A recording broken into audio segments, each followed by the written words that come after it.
Give me a quick test. Okay. All right.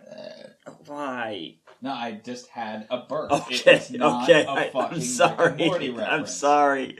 I thought you were just fucking with me. No. In Rick and Morty, it's Rick talking. burps within a sentence. He doesn't start a sentence with it. Okay. So he just, and plus he's an alcoholic. Oh, that reminds me. I got some beer I need to drink.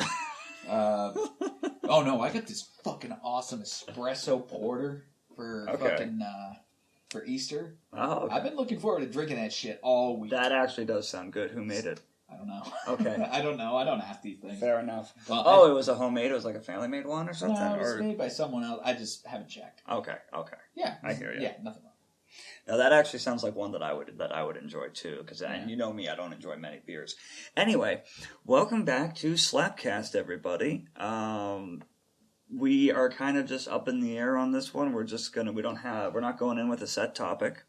We're just going to see what happens. And as always, I am SchwarzTKD. And I'm LegendbyDesign. And forgive me if my voice sounds a little hoarse. I just got off of a voice workshop, so I've been reading stuff for someone, and it was fun, but it was taxing. Do you want to say who? Or are we not saying who? Nah, I'll say. Okay. I won't say who. But we'll say well-known voice actor. Yeah, who's very nice. He was nice enough to take me on to do a workshop with me and for an hour, and that was it was a lot of fun. Yeah. And for all those aspiring voice actors, it's worth it to look up those you admire in the industry. Yeah. And then contact them. Any advice, maybe get a coaching session with them. It may give you what you need. A lot of them that we've experienced, especially on the professional level, have been just fantastic people. Incredibly, yeah. They enjoy what they do, and they want to see other people succeed in the industry. And I think I've mentioned this before. Oh, I got another one coming up, sorry. That's all right. You at least warned me this time. Something I've noticed about the creative industry is that you have fewer assholes. You still have assholes because assholes are everywhere, but people who are in, especially the creative side itself of the industry, the actors, the writers, the artists, they're doing it because they love it. Yeah. And they're doing it because they want to share it. And that's not an attitude that typically lends itself to an asshole. That's just something I've found. Okay, yeah. Fair enough. Yeah, you still get some. We have dealt with some. We're not going to go into detail on that. Yeah. But it seems to be fewer. Generally. Yeah, it seems to be a smaller ratio. Well, fucking Bruce Campbell. Look how he treats his fans. Yeah. He's an awesome guy. Yeah. I was actually watching a video beforehand of Mark Hamill and Kevin Conroy, the voice of the Joker and Batman, and the Batman the Animated Series, and numerous other Warner Brothers properties. Pretty much any animated Batman is Kevin Conroy. With a couple exceptions. Well, the New 52 is done by Jason O'Meara now, and he does. Oh yeah, in those movies. Yeah. Yeah. You wouldn't even realize if you weren't paying attention. You would almost not even realize that it's someone else. And Bruce Greenwood, he's done a lot of it. He was in Young Justice. He was Batman in Young Justice. Okay, yeah, that was a noticeable different voice, but it was a very good voice. He was also Batman in Under the Red Hood. Batman Under the Red Hood? Yeah, you almost said a bridge, didn't you? Yeah, I almost said a bridge. Yeah, because we just did that. Well, I'm so used to saying it. Yeah. Well, speaking of Batman and superheroes, that's something we were considering batting around as a topic for this one. So let's just run with that. So I finally picked up Overwatch, and I haven't gone into like huge multiplayer, full-on, what is it, 5 members on the team? 6 members? 6. It's 6. Or 6, I don't know. I think it's 6. I haven't played it since the beta. It is, yeah. A full team is 6 on 6. I've just done some, I ran around the training map a lot with each character just to see who I immediately liked or who I couldn't figure out. I can't get a handle on Winston, the way he jumps around. I'm having trouble getting a handle on that. That's the gorilla dude. That's the gorilla dude, exactly. But for the most part, the control scheme follows through with some small exceptions for everybody. So if you know how to use one, you can at least move around the map with everybody. Mm-hmm. So far, some of my favorites are like Hanzo, the dude with the bow, D.Va, the mech, where her super is to blow up the mech, and then when she recharges it, she calls in another mech. And typically, blowing up the mech will get enough kills to fully charge your super again, so you can just call it another one. Right on. She is the most ridiculous tank I have ever seen. Mm-hmm. Widowmaker, because I love snipers. She's a lot of fun to use. And, who else did I use? Symmetra, because she can just summon pretty much endless turrets. There's some OP shit going on there, but everybody's so OP that it kind of balances out. Right. Yeah, it all comes down to playstyle. But I bring it up because they're kind of all superheroes in their own right, is one way of looking at it. Mm-hmm. You know, they're all so ridiculously skilled or have abilities or whatever that they're essentially a team of superheroes. Yeah. Yeah. Yes. And that's just that. Well, that just makes it interesting. I thought of it because we were talking about this as a topic. Yeah. So, yeah, I just wanted to. Have you tried Hanzo yet? Hanzo or Genji? I have used Hanzo with the bow. The bow, yeah. I can't. I like Genji, but he is hard to fucking use because he has such a limited range. Well, actually, it might be a good idea to check out the Overwatch website to see what they have difficulty ratings. They do, yeah. And we should probably just be upfront and say we're just going to read these off the website. Yes, we are. These are not. They'll share. No, mainly you will share your personal opinions because I haven't played it since last year, before the beta was, before when the. Beta I'd say was pick released. it up. I'd say pick it up. It'd be a lot of fun for us to play. Yeah, right on. Yeah. And of course, I mean, we could stream it. Yeah, that'd be fun. Yeah. They do have, and you're right, they do have difficulty ratings. They're broken down to offense, defense, tank, and support. Yeah, there's Genji right there. Yeah, he is, and this is pretty much the same order that they are listed out when you're selecting them. Mm-hmm. Genji is a level 3. He's very hard to use because he has his throwing stars for range. Shows you right here. Yeah, he has his throwing stars for range, but that's it. He has a quick dash forward that he can do. But other than that, all he has is his sword. He is very limited range. Yeah. His deflection is ridiculously OP as well. But I mean, I have a hard time getting his super to really work because his super is swinging his sword. Yeah, his ultimate. It's got a good arc to it, but you still have to be really close. Now, granted, having played some of it now, when the two teams hit each other, it is a clusterfuck, and just everybody is just all swarming together. So that's how D.Va's mech detonation can be so effective. Right. So yeah, you swing the sword that way, you're probably gonna you're gonna do some damage. Yeah, difficulty 3 stars. Yeah, he's a 3-star.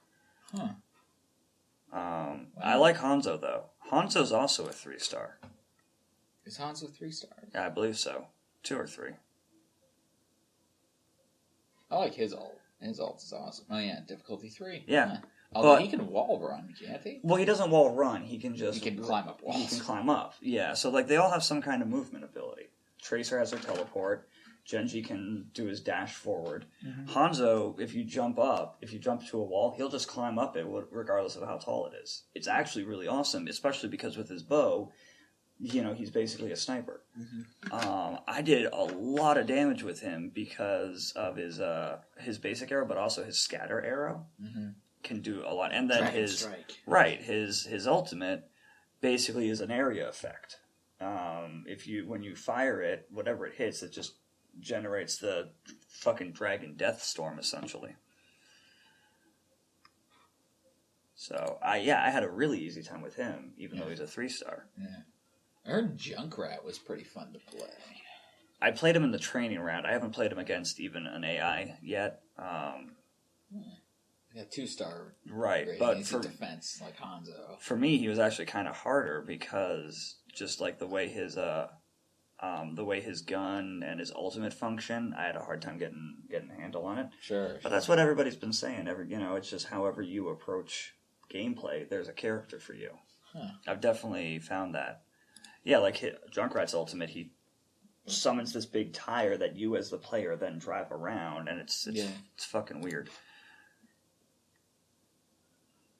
Like, there's D.Va. Yeah, like I never expected myself to be effective as a tank, but when she's in tank mode, she has unlimited ammo. She has the most health out of any character in tank when she's in her mech. Oh, wow. Yeah, she has 600 health. Oh, shit. Yeah, she can charge and do damage. She can pop out a shield. And then, again, her ultimate is to detonate her fucking mech and then summon a new one when she's recharged it. When she's out of her mech, she's just got a little pistol, basically. Light gun, right. Right, but chances are you get even one kill with your mech detonation, you're going to be close to charged on your ultimate. To summon another one. Right, exactly. Okay. Yeah. Interesting. Who else have I used? And, Winston you used, right? Well, Winston I only used in the training. I used all of them in the training round. Right. In the training field where there's just like little and he's a tank mechs. too. Right? He is a tank, yeah. Let's check out some of these support people. Symmetra's actually not support in the sense of healing. She's like area support. She has her turrets. She has shield boosts. She's listed as a support, right? She's a support character in that she's, more area support rather than direct damage. She doesn't have any healing abilities. She can teleport. So shield generator. She can recharge shields, but she doesn't actually heal. I think she's the only support character that doesn't heal. Turret and photon. Yeah. Okay, so she's more like the engineer from TF2. Exactly. Or something like that. Because I know Torbjorn, or as the I like him, Scandinavian actually. neighbors would be like Torbjorn. I actually like him. He's good too. I believe that's how they pronounce it. I could be wrong. I have no idea how to pronounce his name. Torbjorn. He's got a shotgun, and he's got his and he can do turrets now. Symmetra can do a shitload of turrets. Like I lost count of how many I had. Huh. He can only do one at a time. Okay. Yeah. And he can drop armor and Molten Core. Oh, yep. Molten Core is his ultimate. So he's a little bit more like the engineer from TF2. Right. She's like a different kind of engineer. Yeah, she's much more. She doesn't do it so much direct. Even her gun doesn't do a lot of damage. But she can. I had so many turrets on the field that I was killing the AI team as soon as they came into the contested area. Oh shit. Yeah. I heard Mercy is Mercy is the best known one because she's a 1-star. Right? Well, she's a 1-star for support. She's very easy to use. Okay. I heard she was kind of a fan favorite. Yeah. Oh, look at my wings. I'm Mercy. She can pull out a pistol for direct combat, but mainly most people keep her on her staff, I've noticed, which can actually charge shield or restore health. Okay. I can do either. Whereas you get a support like Lucio can either heal or increase speed. Huh. Yeah. I mentioned how everybody has a movement ability. Yeah. Whether it's a passive or typically they're assigned to L1. Mm-hmm. So like D.Va's movement is to charge forward, and Reinhardt's charge is even more ridiculous. He'll actually slam a fucker into the wall. Right, yeah. Yeah, D.Va. I've heard legend of that. Yeah, D.Va just basically runs over you. Reinhardt plows you into the nearest object. Oh, neat. Yeah, it's kind of fucked. It's terrifying. That's terrifying. Yeah, he's huge. Mercy's movement ability is to immediately bring her to whatever ally is highlighted. Oh, wow. Yeah, she will just swoop right in. And her ultimate is the only one that can resurrect a player. Wow. Yeah. Which I don't know how that works because there's respawns anyway. I mean, granted, I was playing against AI on easy with a team of varying skill levels, so nobody was really dying. Right, that's how you learn. That's how you learn when you're doing anything new, I think. I think when I play support, I would end up being Mercy, Symmetra, or Zenyatta. Okay. He's actually really cool, too. He's the most combat effective support. Really? Yeah, well, he has... those arms. He has 2 abilities. I had a lot of fun with him in the practice arena. I haven't used him in an AI match yet. But, dude's got a lot of orbs. Yeah, he can. He fires them out one at a time. Yeah. Or he can charge up to fire all of them at once. But then, of course, if you miss, you've missed. Yeah, and then you reload like a clip. You reload, exactly. Oh, yeah, wow. his clip is the orbs that circle him. Yeah. That's something I really like, too, is that their ammo usually has some kind of visual representation, like May's ice gun. Mm-hmm. When it runs low, you actually see the coolant fluid running low. Oh, interesting. Yeah. Zenyatta, he does a damage orb that he can throw at an enemy and they take increased damage, and then he has a similar one to heal allies. Okay. He can only have one of each out at a time is the only thing. Okay. His super, though, Transcendence. biggest area effect I've seen. I was up on a fucking rooftop, 2.5 stories up, and he still healed me just by moving past on the ground. Oh, neat. Well, let's check out that other one, Lucio. You mentioned Lucio, yeah, other healer that you mentioned. He's got the wall run. Okay, he has a wall run. Okay. Yeah, he's in the traditional sense, like. Well, they're roller skates, but same difference. Well, but it's it's a coast, wall run in the coast along the wall. Yeah, exactly. In the traditional sense, like Prince of Persia style. Right. Okay. Sonic amplifier, crossfade. Yep. He can switch between. Yep, he can switch between amplifying movement speed or regenerating health. Okay, amp it up. Increase the effects of his own area effect. And then sound barrier is his alt, his ultimate ult. Mm-hmm. Boosting. Protective. Sorry. Protective waves radiate out from Lucio. Boost shields, basically. Yeah. Then you get some ultimates like Widowmakers where all allies get infrared ability, so you can see all enemies through walls. Oh wow! Or Soldier 76's ultimate, which focuses just on him, and it gives him a big targeting reticule. Okay. That anything in it, the bullets will arc towards it. Oh, interesting. Yeah. Which again, if you have a huge group, the way the fights seem to end up doing. It's great because then all of it's right there. Okay. Yeah. Orisa's a nice tank as well. Actually, she's a newer character. They just released her somewhat recently as a DLC. Although I want to say they made it free for everybody. Okay. It seems like they made all their DLC free. Yeah. She's basically just walks around. She's got her Gatling gun. She can boost her own damage, slow enemies, shield allies, and her ultimate is to area effect boost damage. Deploys a device to increase damage inflicted by allies within her line of sight. Oh, wow. It was great. I was playing an AI match, and we had to defend the point, so we were waiting for the AI team to come at us. I had Bastion up on a roof with me. He was in sentry mode, so he was in his Gatling gun mode.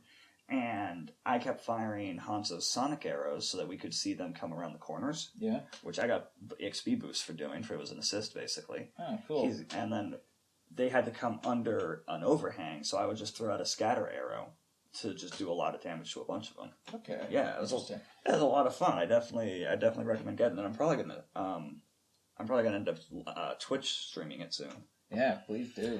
And the other thing I really liked, people were right. People kept telling me that the community in Overwatch is really not competitive. Granted, again, this wasn't an AI match. I wasn't playing against live people, and I don't even know if you can talk to the opposing team or not. You probably can't. But I think you can. Yeah. Maybe after the match. I don't know about during. I'd have to play it, yeah. But the attitude of the other players wasn't overly competitive. People were just there to fucking dick around. And you were playing... For this conversation, I was playing Torborn. Well, you were playing, like, what type of match? You weren't in competitive. I was in human team versus AI team. Okay. Yeah. You weren't doing human versus human, right. Like, non-competitive rules. And... Right, yeah. Okay. I was playing Torbjorn. Torbjorn, yeah. And one of the guys commented, like, "Oh, is he your main?" And I'm like, "No, I'm just dicking around with him." Because I've, like I said, I've only settled on a few mains so far. Like, my main defense would probably be Hanzo, or Widowmaker. My main tank's definitely going to be D.Va. But I haven't even had a chance to use all of them yet in an actual match. So right. I would try Roadhog. Roadhog seems He like is slow. Walking around the practice arena, he is fucking slow. Oh, I don't doubt it. Yeah, he's a big dude. He's a tank. Yeah, it makes sense. But I feel like he would be fun to play. Yeah. Like and especially if you got good at him. Like... He can self-heal, too. Not a lot of characters can. Oh, cool. Yeah. Well, not a lot of characters outside the support class can. Right. Yeah. Bastion can. Roadhog can. And I think that's it. Well, Tracer can when she rewinds. Have you tried Reaper? I have. Oh. Those shotguns are nice. And he can teleport. Yeah. His teleport takes time, though. It is very slow compared to other movement abilities. Yeah. Well, actually, because he's got two movement abilities. His actual movement ability, the one that's like Tracer's teleport or someone's charge attack. Yeah, like his shift mode. He goes into shadows, basically. He turns into smoke, and he just goes along. Then he's got an actual teleport. Okay, where you have to pick where you want it to land, which you can actually throw it up a rooftop on top of you. Yeah. You see, I haven't played this since the beta, so I know. I just go ahead and assume pick it up, man. I would say pick it up. It is. I am enjoying it. I'm enjoying the hell out of it, and I'm surprised that I am, because you know me, I don't play multiplayer very often or very well. Yeah. Very few play it very well. That's true. That's true. At least in my experience. And, dude, I did, speaking of games, I did pre-order the Crash Bandicoot remaster. Yeah. And I'm pretty excited about that. That should be coming in June. Ooh, still discounted. Yeah, nice. Yeah, if you want to grab it. Yeah, I might. Yeah, that'd be a lot of fun to play, especially if we stream that together. Yeah, true that. Oh, that'd be fucking amazing. Yeah. Hey there, buddy. We're talking to my cat. Yeah, cat. Yeah. I'm just laying there, chilling like a villain. Other games. You got Destiny recently. How you like that? I did get Destiny recently, and, you know, I didn't hop immediately on the train, because I was just like, I didn't have any real strong feelings about it when, you know, at launch. It was a very well-marketed game. At launch, it was a very weak game compared to what I'm hearing it is now. Oh, I'm having a lot of fun with it. Yeah, well, now you've gotten it after all the class expansions that really added some differences to the characters. Mm-hmm. When I got it at launch, it was basically still in beta form. I mean, not to be overly harsh, because I already ripped it a new one back when it came out. I don't need to go down that road again. But I was not impressed. Right. Yeah, it was a functional game, but it was a very bare bones game, is what I'm trying to say. Right. And then I did pick up that as well, though, so we can play that if you want. And then very good. And all the DLC came out, like Taken King, Rise of Iron, most recently. From what I heard, Taken King alone made all the difference. Yeah, that's kind of what I hear too. Yeah. Like it had a lot to it, and it really improved not only gameplay but a lot of other aspects to it. Yeah. But again, I'm not very far in it. Right. Well, not even talking about story. I mean, because quite honestly, from what I know, this Destiny story, from what I played and what I've looked up since then, it's still a fairly bare bones story. It's nothing. There's no plot twist like in BioShock with would you kindly, you know. There's nothing on that level. It's go fight the minions of the darkness. I remember. Good job fighting the minions of the darkness. I remember when I played through BioShock Infinite Burial at Sea. Yeah.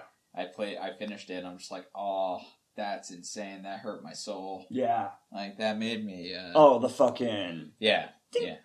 Yeah. Yeah, the lobotomy. Yeah. That game is fucking insane. Yeah, that drove... The first BioShock was great, and then Infinite was just... It's like, we're just gonna just fucking take it even further. Oh, yeah. Yeah. No, I having beaten both of those in this last year, like, those were insane games. Like, I loved every minute of it. Yeah. But, god damn. Yeah, absolutely. I mean, and I'm so glad that they released the collection. Yeah, I'm glad I got that. Because the collection have all three, right? Yeah. On PS4? Yeah. It does have all three. Yeah. Okay, yeah, that's right. It has 1, 2, and Infinite. Good. Yeah. I mean, I really enjoy Infinite. Just the whole setting of it, and fucking, I love Murder of Crows. Yeah. Such a great, whatever they're called, but plasmids. Yeah. Yeah. Tonics, that's right. Oh, whatever they're called, they're fun. Yeah, they really are. especially doing the combos of them. Like, Murder Crows on fire! Yeah, right. Murder Crows on fire. Murder Crows on fire. Yeah,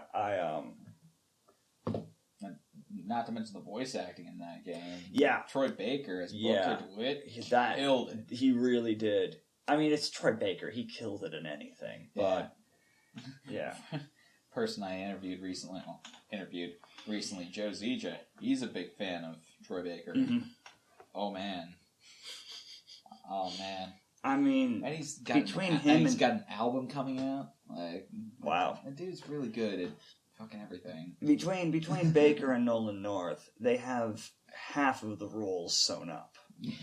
They really do, which is why I'm so excited that we're breaking into this field, because there's just so many opportunities. They're not going to be doing it forever. Yeah, you know? Yeah. I mean, granted, Nolan North could voice Nathan Drake until the day he fucking dies, and it would still sound perfect. Yeah. Yeah.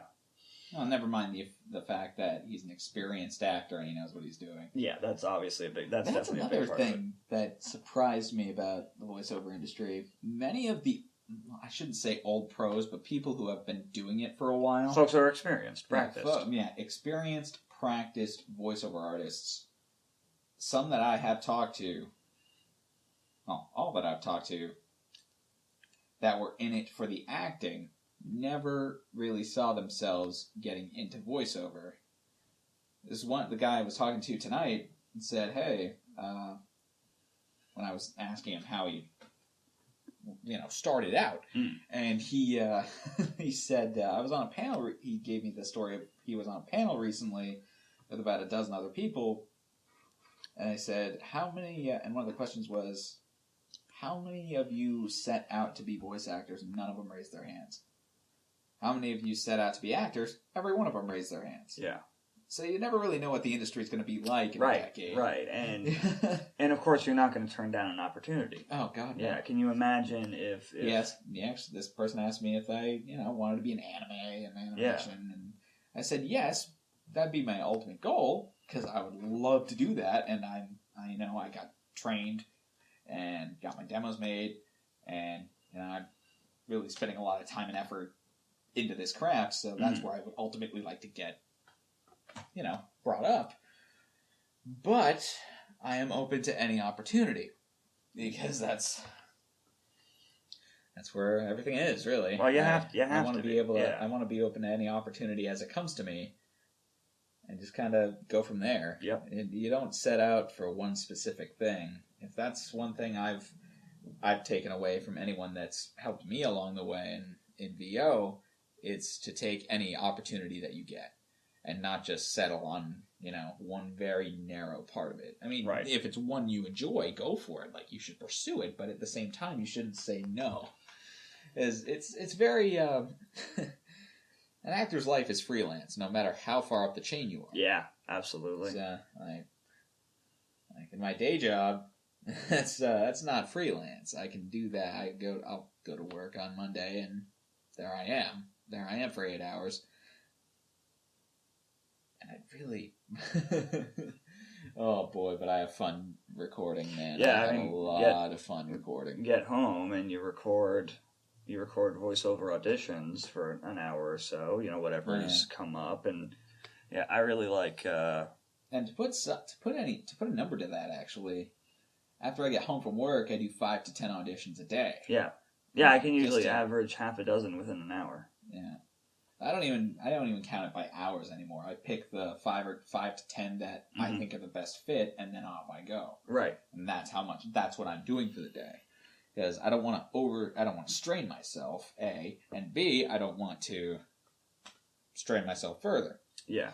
And hi, Mom. I mean, I'm still just throwing auditions at everything right now. Oh, you have to. Yeah, because you have to. We were talking about it the other day. I think I'm up to around 3 dozen total that I've done. Yeah. In the past couple weeks. Past week and a half. Right. You got to hit the triple digits before you're going to start hearing back, because it's a numbers game. You just have to keep at it. It's like with any audition. Yeah, I was fortunate enough to hear back after about 80. Yeah. And then get my first gig, and then 20 more after that, I got another one. But I haven't heard back anything since. Right. And I've done over 160 now. Yeah, and those two were from the same person. And those two were from, so I'm very grateful. Yeah.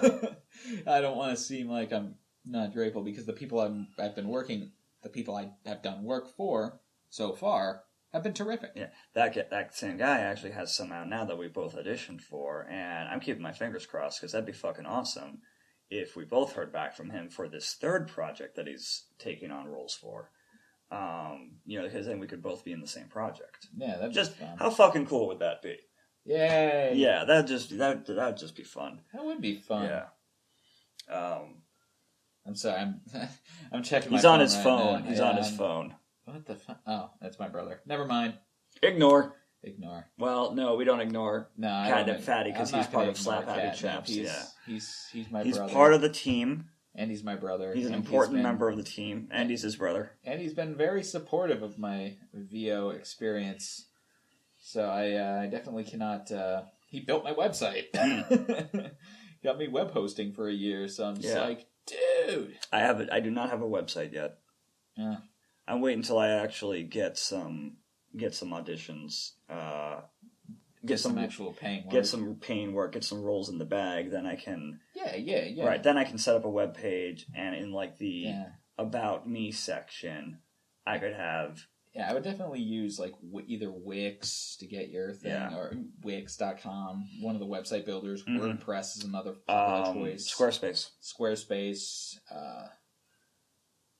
Weebly is another popular choice. Yeah, once I set it up, I could set up like, here's my VO side, here's my writing side, here's what I've accomplished, Here at Slap Happy Chaps, we like to entertain, but we also like to educate. We also like to provide information for those that don't have it, if we happen to have it. Well, the thing is, too, we were saying it earlier, very supportive industry. We're still at the ground floor. We're at square one. We just started, but we still want to see people get in and succeed. True. Not our Slap Happy panel at last August at the Vermont Comic Con, but the one panel I was in right before that. Yeah. Of just general podcast, internet stuff. Someone during the Q&A part, someone actually asked, like, well, what if I want to do a podcast about this, and other people have already done that, and everybody on the panel was like, do it anyway. Absolutely do it anyway. Because, it's the same thing like when I write my fiction. Mm-hmm. I could write a fantasy story about kingdoms going to war and dragons. Maybe it has elves, maybe it has frozen zombies. Who knows? My version of it is going to be different than Game of Thrones. It's going to be different. Very nice. It's going to be different than Tolkien. I almost lost my train of thought there. Yeah. It doesn't matter what you want. Well, it matters what you want to do. Yeah. True. But as long as you are investing yourself in it, that means a lot. And your take on it will always be different than the next person or the 6 people who came before you. Oh, absolutely. Yeah. Absolutely. One of my favorite authors, Chuck Wendig, he has a blog that he updates almost daily on weekdays. And he does like writing challenges regularly on Fridays that I use to just keep myself in practice. Right. He also puts out like writing advice. And that's the thing, everybody. Like, when it comes to the creative industry, nobody can give you advice that is 100% guaranteed to work. They can only tell you what did or did not work for them. Right. That's the mistake that a lot of people make. Like, oh, if this worked for Stephen King, that must be the only way to write. Let me go get hit by a car. Too soon? Nah, don't do that. It was a while ago. He's recovered. Still though. All right, fair enough. He jokes about it. Yeah, well, yeah, that's his thing to joke about. Fair enough. All right, I feel a little bad now. You can joke about Batman vs Superman, but you've never actually seen the movie, so. See, I was actually going to go a whole podcast without mentioning that. No, I'm all right. Saying it's the same thing. My point. Fair enough. Once you've experienced it, that's why I tend to shut up about certain things. It's like, hey, if I don't know shit, I don't know shit. My point being, like one of Chuck's pieces of advice was, aside from that, the advice is just what's worked for him, was that point about originality, where no one will ever have an original idea that's 100% unique. Sure. What's unique is the approach you take to it, how you put it together, and your voice. Mm-hmm. Whether that's in your writing, in your art, in your acting.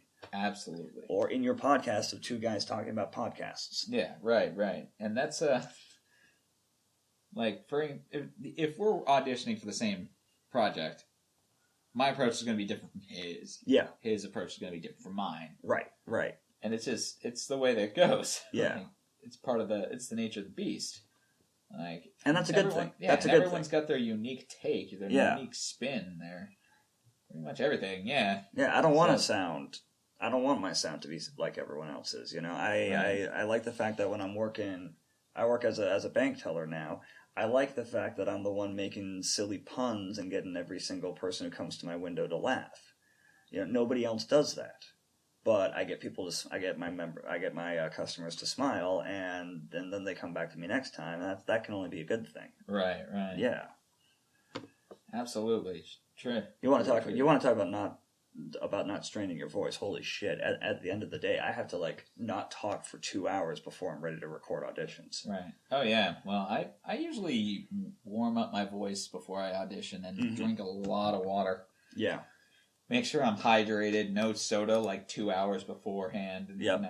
And a lot of this stuff is just trial and error stuff that I've found out over the last couple of months that I've been doing this. And it's not... You kind of have to walk... I'm going to quote Morpheus. There's a difference between knowing the path and walking the path. Mm. And boy, once you walk the path, you learn a lot of shite. Yep.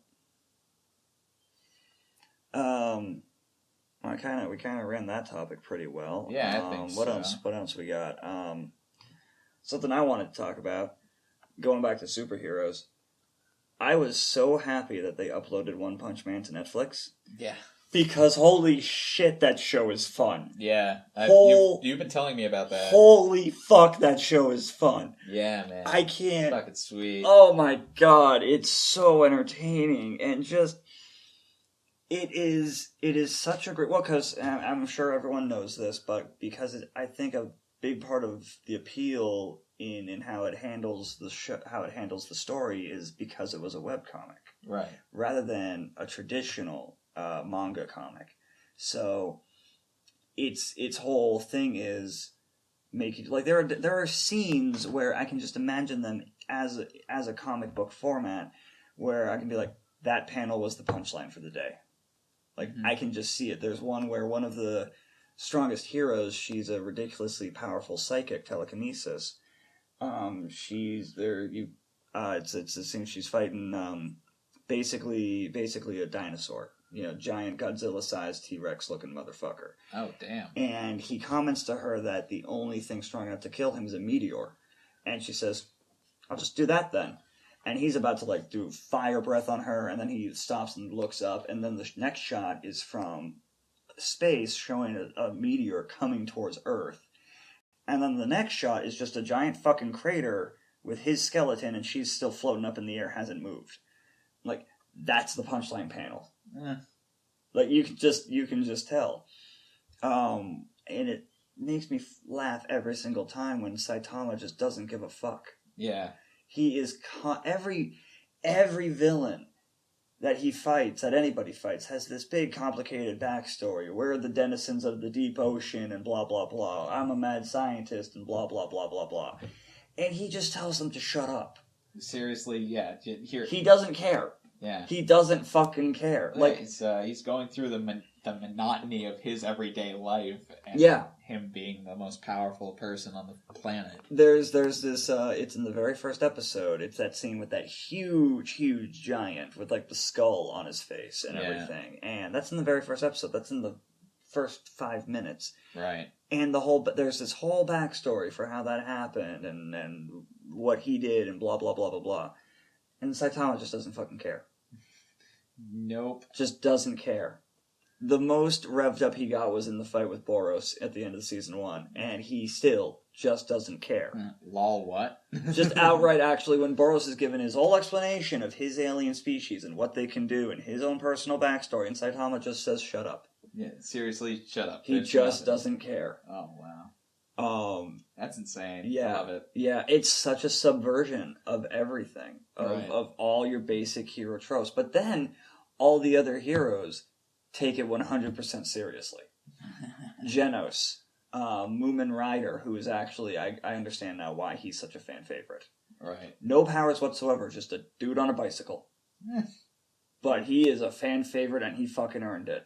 Oh, man. Personally, though, my favorite part is the soundtrack. Because most of it is just ridiculously energetic and revs you up and is perfect. Like, I can just, if I made those ones into a playlist, I could run all day and not hate running. Right. They are that invigorating. But then they'll do things where they even subvert that, where on like the sad scene or the sun is setting and it's an emotional moment scene, they'll do different remixes of the opening title theme music. Just just like the orchestral piano version. Right. Now I think that's standard practice when composing. It is. Anime. It is. Yeah. Soundtrack. It definitely is. But hearing it for the One Punch Man soundtrack is just ridiculous. It is the funniest fucking thing where they're having a serious character building moment. Not that Saitama cares about those. And you hear the keyboard playing out the words One Punch. The notes for that part. It's, oh my god, it kills me. Just cracks me the fuck up every time, yeah. I think that show's kind of become a meme. That show has become a meme. Well, but in the best way, though. Yeah. Oh, yeah. Yeah, because it's just, well, I mean, again, it memes subverts... normally subvert topics. Exactly. It subverts itself. Right. It hangs the lampshade on itself, so of course there's memes out of it. But the moments that are serious and action-packed are still so much fun. Oh, yeah, true. Saitama's practice fight against Genos, where he stops the punch less than an inch away from Genos' face, and the air shockwave carves a trench in the canyon wall behind them all the way through to the following mountain. Yeah. Yeah, that's insane. His strength is so inconsistently OP. Like, his strength is OP, but it's inconsistently OP, because sometimes he'll stop a punch, and it will do something like that. Other times he'll stop a punch, and he must have, like, stopped it more, because nothing happens. Right, yeah. It's so fucking... Oh, my God. And then even when, like, there's a joke villain that doesn't have a big, complicated backstory, and that's the one Saitama takes the most seriously. He does the whole Naruto Ichigo thing, the anime protagonist of getting people to convert to be good guys, doesn't even realize he's doing it.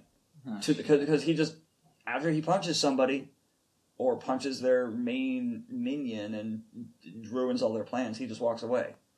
And then later in the show, you see that character no longer being a bad guy. Right. Oh my god, it's so much fun. I definitely recommend. You watch that, and I'll watch My Hero. My Hero Academia. Yeah. For those of you who don't abbreviate things unnecessarily. I'm giving you 2 middle fingers. Is that abbreviated? Or that by definition, yes. If it has a title, use the title. If it has an My Hero Academia. Yes. That was also a window for you to talk about one of your favorite shows. Oh, yes. Have at. My Hero Academia. Or One Piece. I'll accept either. Yeah. Although, One Piece is up there, but boy, My Hero Academia, I haven't watched the most recent episode that aired today. The simuldub, it's one of the shows that Funimation simuldubs. Mm-hmm. That, they're 1 week behind. We had talked about this earlier. They're 1 week behind the air date of the Japanese And that's version. fine. I'm fine waiting a week. Oh, totally. Yeah, absolutely. Dude. I mean, I do it with some of my American shows. We used to have to wait years. Yeah, yeah. Oh, God bless streaming technology. Yeah, God bless web streaming. I do bring up My Hero Academia because it, in its own way, takes a very unique approach to the superhero genre. Very much so. Yeah. Yeah. Now, like, Yeah, in that way, in that universe, for those of you who don't know, about 80% of the people on Earth develop superpowers, which are based in genetics, which are called quirks. And, they have their limitations built in. They have XYZ. They make it very grounded. Mm-hmm. As ridiculous as it sounds, and as ridiculous as it is, it's much more grounded than, say, Age of Ultron. It's just a bunch of high school kids just, like, kind of going through the It is a high school anime, isn't it? Yeah, it's a high school anime. Yeah. But it's, but they actually, like, it's not... The hero high school doesn't have a bunch of heroes. It does, by definition, but it also has people who are in training. The general course, okay, which are not training specifically to be heroes. Because they have the hero course with with students specifically training to be heroes. Who have a skill set, power set that would lend itself to that. But then you have people... Even if they don't. Okay. But, well... Who do? Yeah, they have a selection process as to who they'll let into the hero course, and even in the general studies course, the business course, and the support course. Yeah, they each have their own abilities that would lend themselves to being heroes. However, they didn't get into the hero course, even if they're in the hero, because if they're in the hero course, all eyes are on them. Like, oh man. It's that is an excellent take on the genre, I think. Yeah. And it's just, and in this particular universe, heroes are not only the norm, they're a viable career opportunity. Yeah.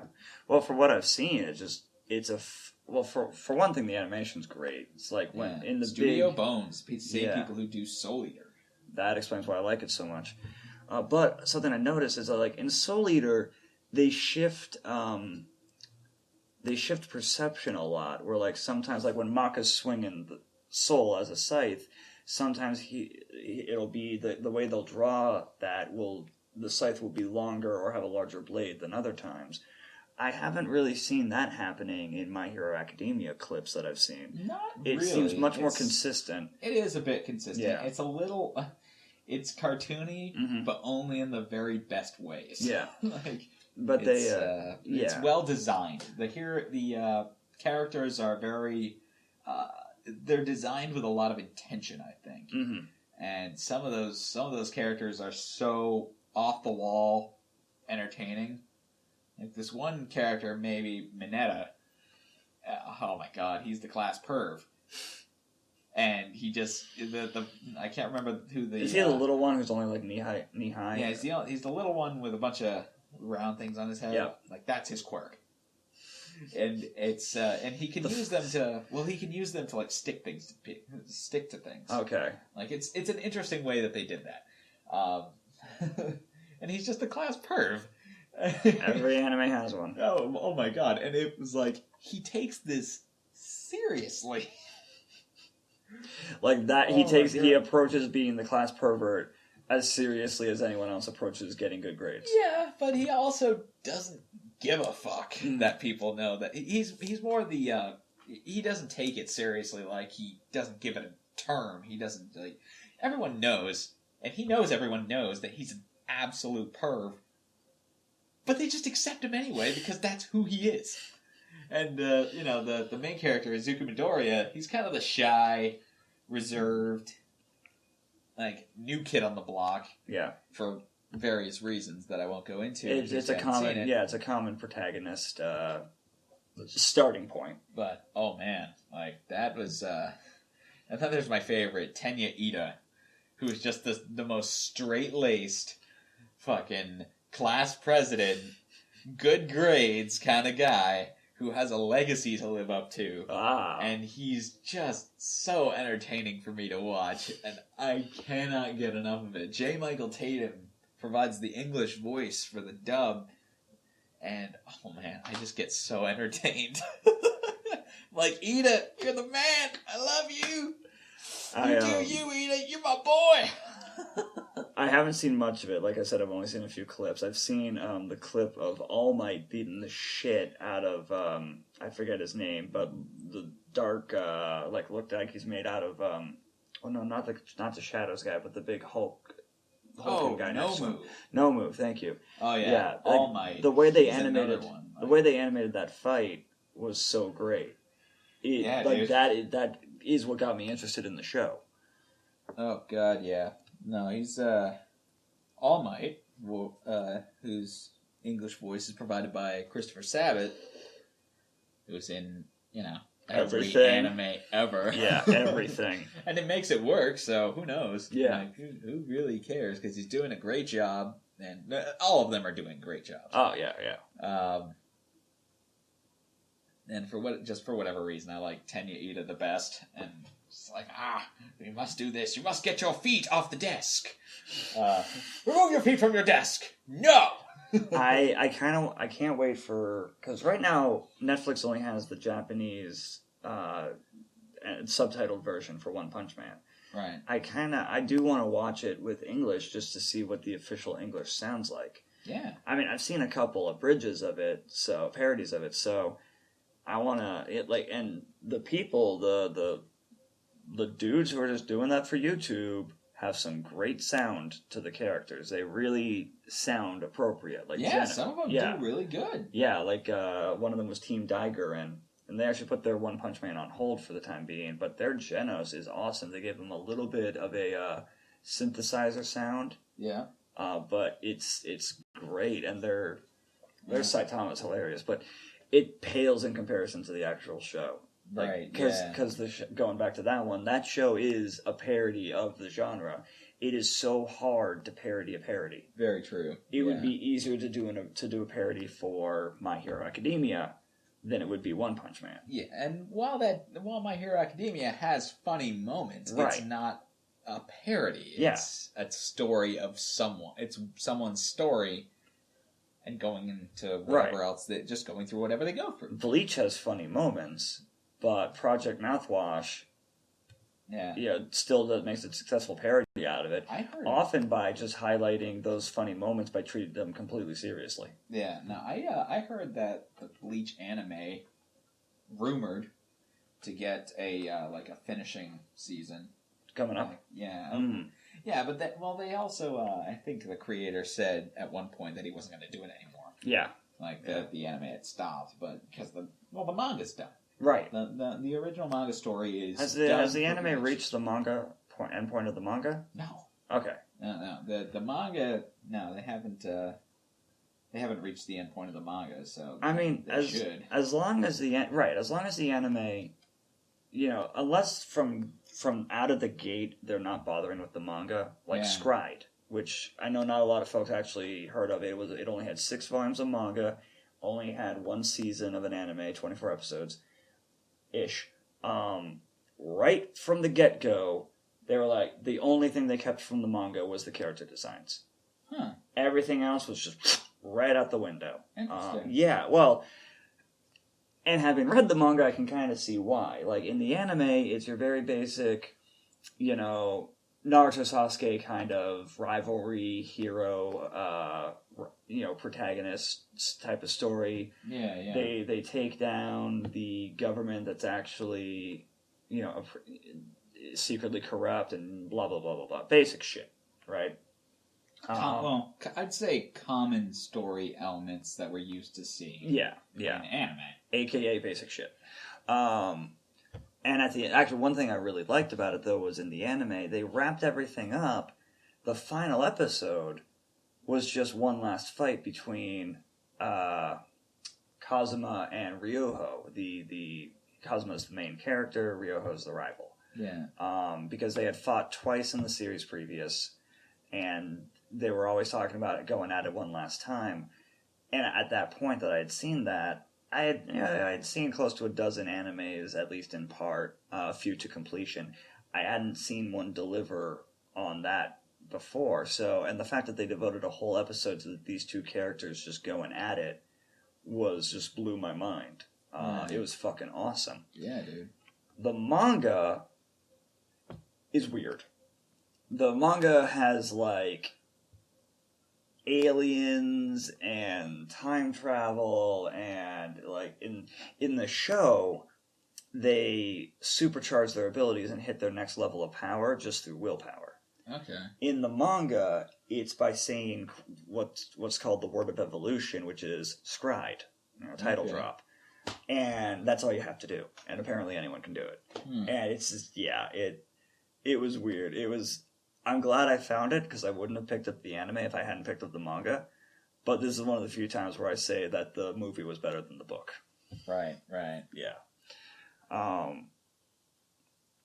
Completely forgot what we were talking about that got me on that point. My Hero Academia. Okay. Yeah, I genuinely voice think actors in general. Yeah. I think you would genuinely like. That's what it was. The English dub of My Hero Academia. We were talking about having anime like Bleach finish their run. Yeah. Like Inuyasha didn't finish the manga and then gave us the epilogue season. The final season, yeah. Yeah, which jumped ahead to the end of the manga. Yeah. They wrapped that up nicely, though. They did, though, and kudos to them for coming back to it. Similar to Samurai Jack. Yeah. We're getting a final season of that, which has been fucking phenomenal. Yeah, I'm caught up on that now. You watched all the classic, or just the most recent season? Okay. I'm familiar enough with it. To be fair, the original stuff was so episodic, you don't have to watch all of it. And the fact that this season takes place so far in the future, as long as you know who some of the characters are, like the Scotsman made an appearance last week. Yeah. Voiced by John DiMaggio. As long as you had seen the Scotsman before, you were fine. Yeah. I love the Scotsman. Everyone loves the Scotsman. Yeah, and they're... Well, then you have, like, Naruto, where when they reached the end of the Naruto manga, they did the filler arc, which is widely agreed to be a waste of time. Had some fun moments, but since they ended up being non-canon, there's no point to it. What filler arc? The filler arc before he goes off and trains with Jiraiya. Oh, in the anime, yeah. Right, yeah. after the invasion, after they get Tsunade placed as the 5th Hokage, in the manga, they just fucked right off on their training trip. Right. In the anime, while they were waiting for Shippuden to start printing, they gave a whole bunch of filler episodes. Yeah, but that was so insanely popular and ran for so long. Yeah. So they had enough clout to make that happen. They had the budget to make that happen. And frankly, everyone could use the work. Fair, yeah, and I don't begrudge that. It's sure, just, yeah. No, so it's and I don't think you are. No. And I genuinely don't think you are. Right, but I think it was. I definitely think it would have been better for the art of it if they just kind of like put pause on it. Yeah, and then came back and Shippuden. Yeah, because it just threw a lot of people off. A little, yeah. Yeah. I mean, I still have not gotten into Shippuden because the filler arc was literally putting me to sleep, and I just you don't haven't see a gotten around whole to lot of that in American animation. No, you don't. Like that. Yeah. Like, for example, and I keep coming back to a Rick and Morty. It's the first season was like 10-something episodes. Mm-hmm. The second season was 10 episodes. And it all kept going. It was right. I mean, some of the themes Young were Justice. Young Justice is another good one. Some of the themes were a bit episodic, and it's meant to be a comedy, so why not? But everything had its purpose. And it also depends on like when something's produced. Like the more recent stuff is definitely that's true. Rick and Morty, haven't seen it, but take your word for it. Young Justice, there's not a single wasted frame. Like, if it's not directly related to the current episode, it's foreshadowing the finale of that season. For both seasons of Young Justice, even though the first season's definitely the stronger season, in my opinion. Going back further, Teen Titans in the 90s? Thousands. Early thousands. 2001, 2005, I think. The not Teen Titans Go, because that thing is a train wreck. But the original Teen Titans cartoon had a lot of joke episodes, throwaway episodes. Some of them were brought back and referenced in later episodes that, actually made that previous joke episode make more sense. But there was a lot of them that were just like, bleh. Just could have been trimmed out. Sure. And that's just because at the time, that was more the norm. Yeah, and also what they were aiming for. Young Justice, Rick and Morty as well, because it's on Adult Swim, those are aimed at older audiences. True, the original Teen Titans was aimed at, middle school, roughly. Right. Middle school, high school.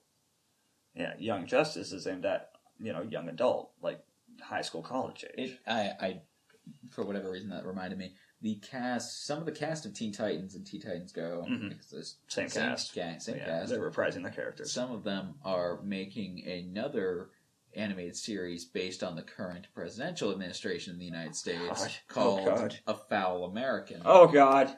And it's a political parody series. Oh. You should go on Kickstarter and look it up, because Greg Sipes, the voice of Beast Boy, is fucking made that video, and it was pretty funny.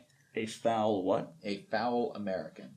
I'm putting that in the description. Yeah. Oh man. Yeah. It's the Kickstarter link. I will link to that Kickstarter. Yeah. It's gonna be sweet, man. I got another example. Avatar. Avatar. Yeah. Avatar is another really good example of shows that have joke episodes that you can just toss away versus not. The first Avatar series, especially in the first season of it, had quite a few. Yeah. In the last season, when they did their clip show, they even referenced one of those episodes as being a waste of time. Right. The Great Divide. Right. Yeah, they were just like, nah, it's better if we just skip that. Yeah, because it's a completely pointless episode. Right. You get to Korra. Now, for one thing, Korra is only about barely more than half the length of the original series. Because the original shows, 3 seasons, each had 26-odd episodes.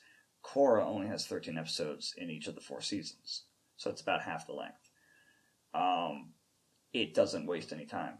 Huh, I feel the first season still has some stuff that, like the pro bending, which I feel they put in just to have benders fighting benders, because at first the Equalists were non-benders until it was revealed that. Well, I think it was also a...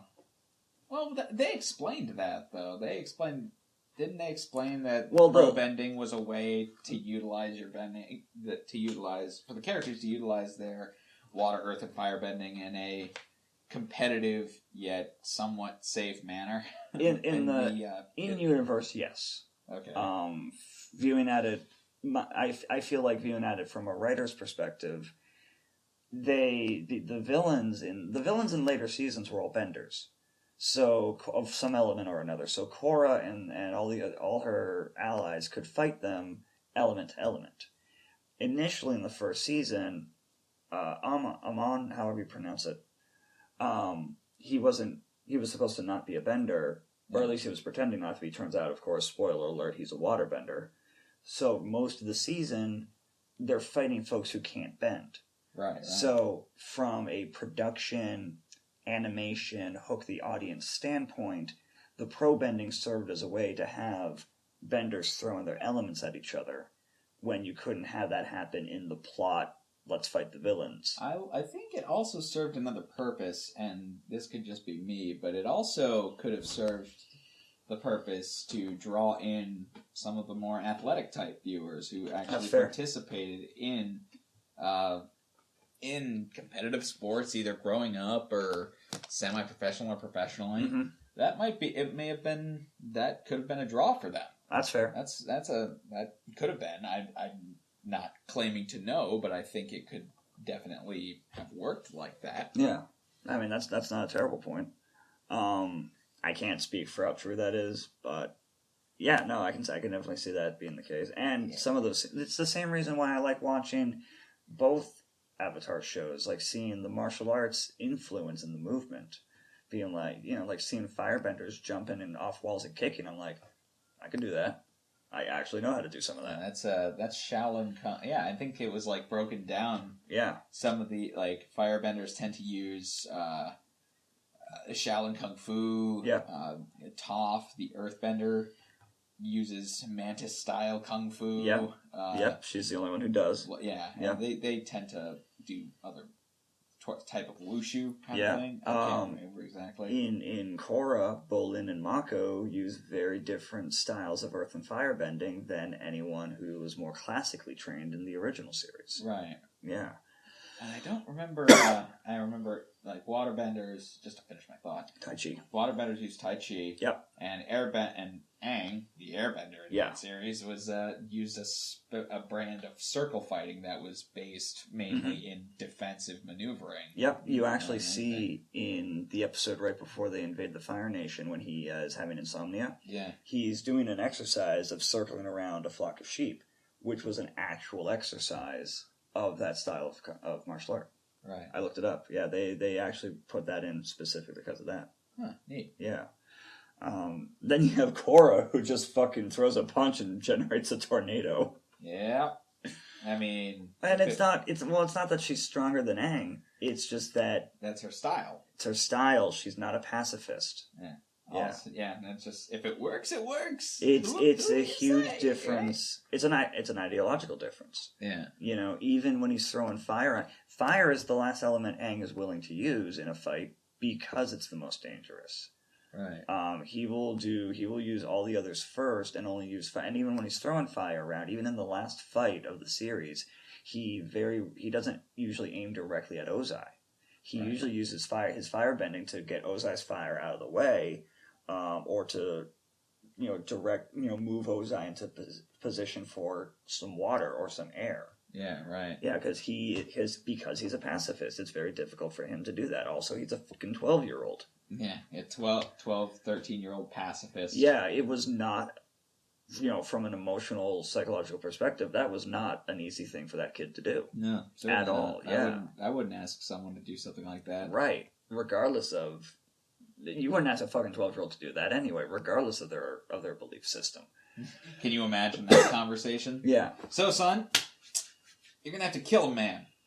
This man is significantly older, much more experienced. He's Hitler who can generate fire. He's pyrokinetic Hitler. Yeah, he's pyrokinetic Hitler. And it's up to you to kill him. Have fun with that. Oh, you mean like when I'm older? No, right now. Now. But within the next week, before summer ends. Like, if you could actually do it before the barbecue next week, that'd be awesome. We want to use the comet to make the barbecue awesome, not to end the world. Yeah. Well, I mean, the comet's going to be... You know what? We'll figure that out. Yeah. We'll figure it out. We'll burn that bridge when we get to it. We'll figure that out. Why is it always fire with you? I don't know, bruh. Whereas you put Korra in that situation, she's like, yeah, point me at a bitch. Bitch has got to die. Yeah.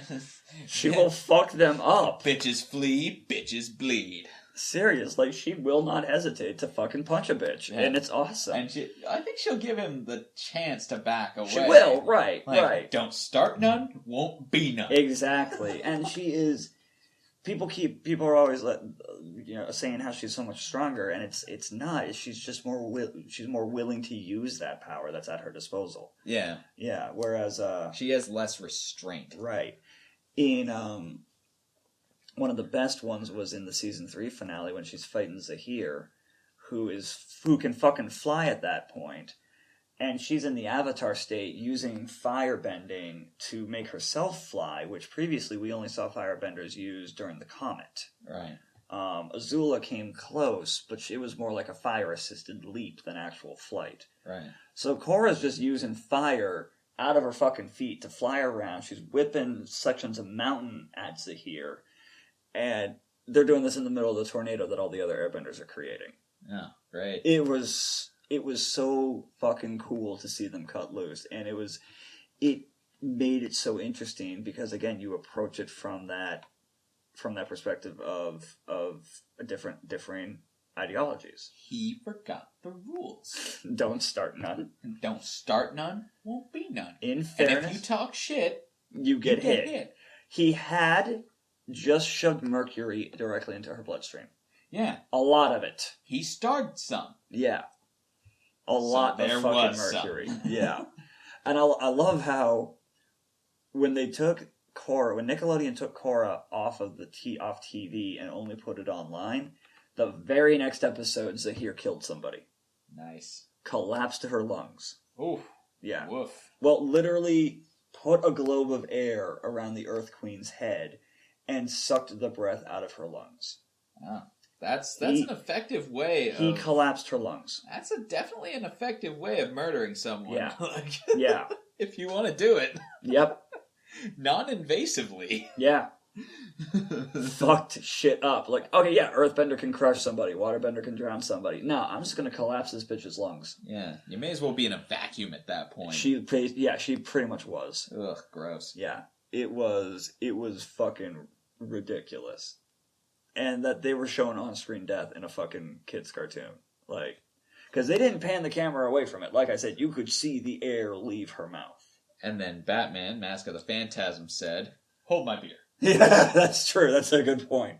And Batman, Mask of the Phantasm was made 20 years prior. Yeah, yeah. And they put that one in movie theaters. Yeah, they did. I remember was the only one that to get a theatrical release. That was one of the first ones I saw. To get a wide theatrical release, just because the animated series was so popular. Right. That was one of the first movies I remember seeing.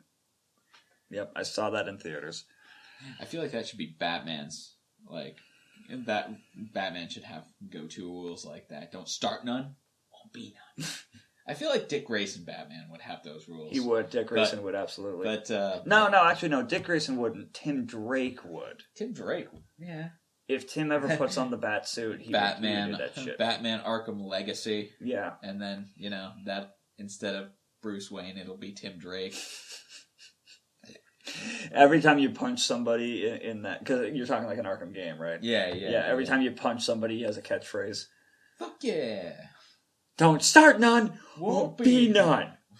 I just love that phrase. If that's getting old, I just love that phrase. You know what I would love to see is like legacy heroes. I love what if future comics where like it's future Superman descendant. Yeah. It's young. It's a younger Batman who's taken on the mantle. Batman Beyond, basically, is what I'm thinking of. Whole new set of villains, especially in the Bat franchise, because another series animated by Bruce Timm. Go figure. People have been saying this for ages. More than any other hero, at least mainstream hero, Batman's villains represent the darker sides of himself. Yeah. Right? Yeah. Well, the same is true for Terry McGinnis in Batman Beyond. Mm-hmm. Blight is his own mistake. Similar to how, how some, who am I thinking of in Batman's main villains was created by, Joker. Joker was created inadvertently by Batman. So was Blight by Terry. Right. Ink is his Clayface. Right. Shit like that. He has whole sets of villains that are his own dark reflections. But what's interesting is that where for Bruce, they're reflections of his own psychological trauma and torment. For Terry, they're just, his own results of his own immaturity, his impulsiveness. Like Shriek. Yeah. And again, Blight. He created that guy completely by accident. Right. And it made the show so interesting. Yeah, it was awesome. such. I wish they had kept it canonical. Because it added so much depth to the original Bruce Timm animated series. Huh.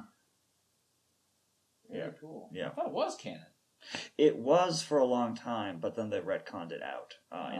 In the comics, they retconned it out. Okay, I was going to say in the animated series, it wasn't. Well, now with Damian being in the animated world, it is kind of retconned. Well, that's New 52 stuff. That right, wasn't like, right. That didn't have any influence from the other series. No, it was in the comics. It was shortly before. It was a couple of years before New 52 when they were when they were doing the Batman Incorporated thing. Yeah. Where Bruce was traveling. Bruce had just finished his time travel bullshit. The Darkseid had tried to turn him into a living time bomb, literal time bomb. Right. He had survived that. Dick was doing well as Batman. Yeah. So Bruce went on basically a world tour to set up Batman Incorporated. Right. And create Batmen in various cities around the world. Right. Yeah. So that was when they I remember somebody, I think it was actually Linkara from Atop the Fourth Wall. He was doing a review of one of them and saying how it was great to see. I think that one was set in Jerusalem, I want to say, or Israel, wherever it was. Bruce had taken this local kid under his wing and was helping him out and training him up to be Batman. And Linkara was like, it was really interesting. It was really well done. It's a shame I'd already seen it in Batman Beyond. Right. Yeah.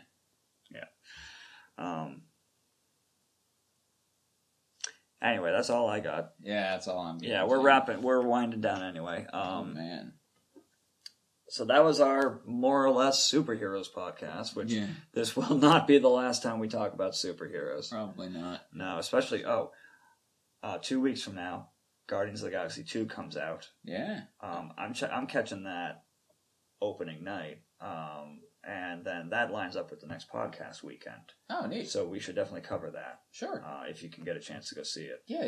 Yeah, so we'll say it now. Next 2 weeks from now, that podcast is pretty much given. It's going to be Guardians of the Galaxy 2.